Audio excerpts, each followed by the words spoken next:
Administrator بلدیہ شرقی رحمتہ شیخ نے افسران کے ہمراہ مختلف علاقوں کا دورہ جاری رکھا ہوا ہے اور مونسون کی جاری بارشوں میں وہ لوگوں کو بلدیاتی سہولتوں کی فراہمی کو یقینی بنانے کے لیے خود شاہراہوں پر اور خصوصاً ایسے علاقوں میں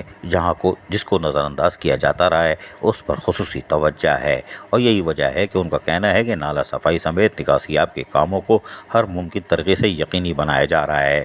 برسات کے بعد نکاسی آب میں کسی قسم کی غفلت بھی نہیں برتی جائے گی۔ ایڈمنسٹریٹر بلدیہ شرقی رحمتہ شیخ کا کہنا تھا کہ اب عید الاضحیٰ کے دنوں میں برسات سے نمٹنے کے لیے حکمت عملی تیار رکھی جائے، دیگر اداروں کے کوارڈینیشن سے جہاں ہمارے پاس موجود ہے لیکن ان کے معاملات میں مداخلت نہیں کر سکتے۔ ایڈمنسٹریٹر بلدیہ شرقی رحمتہ شیخ نے مونسون کی جاری بارشوں کے دوران جہاں ڈی واٹرنگ پمپ کے ذریعے بارش کے پانی کو نکاسی بنا کر یقینی طور پر سفری سہولتوں کی فراہمی کو یقینی بنایا جا رہا تھا، ان کاموں کا معائنہ کیا،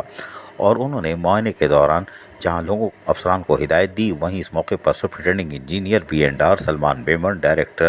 MS Tauqir Abbas, director parks Agha Sameer کے ہمراہ گلشن اقبال کے مختلف علاقوں میں نکاسی آب سمیت نالوں کی صورتحال کا بھی خود جائزہ لیا۔ انہوں نے کہا کہ تاحال جتنی بھی برسات ہوئی ہے اس میں نکاسی آب کے حوالے سے کہیں بھی کوتاہی نہیں برتی گئی، جہاں جس مشینری کی ضرورت تھی وہاں اس مشینری کی مدد سے امور انجام دیے گئے ہیں۔ عید الاضحیٰ کے دنوں میں علائشیں اٹھانے اور ٹھکانے لگانے کے کام جہاں Sindh solid waste management board سر انجام دے گا، البتہ بلدیہ شرقی بیک اپ پلان کے تحت عید الاضحیٰ میں مانیٹرنگ کے فرائض سر انجام دے گی۔ ان دنوں میں برسات ہوئی تو رین ایمرجنسی کے تحت ہر ممکن اقدامات کو بروقار لایا جائے گا، اور تمام افسران و ملازمین پہلے دن کی طرح حرکت میں ہیں اور یقینی طور پر وہ لوگوں کو بلدیاتی سہولتوں کی فراہمی کے لیے ہر ممکن اقدامات اٹھائیں گے۔ بلدیہ شرقی میں ویسے ہی ایمرجنسی نافذ ہے اور افسران و ملازمین کی چھٹیاں منسوخ کر دی گئی ہیں اور شکایتی سیل کو بھی فعال رکھا گیا ہے تاکہ لوگوں کی شکایت کو ترجیحی بنیادوں پر حل کیا جا سکے۔ عزیز عارف، KBS بلدیاتی نیوز، کراچی۔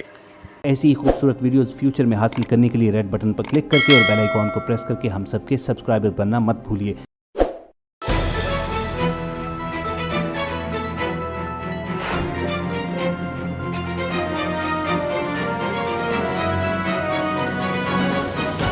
KBS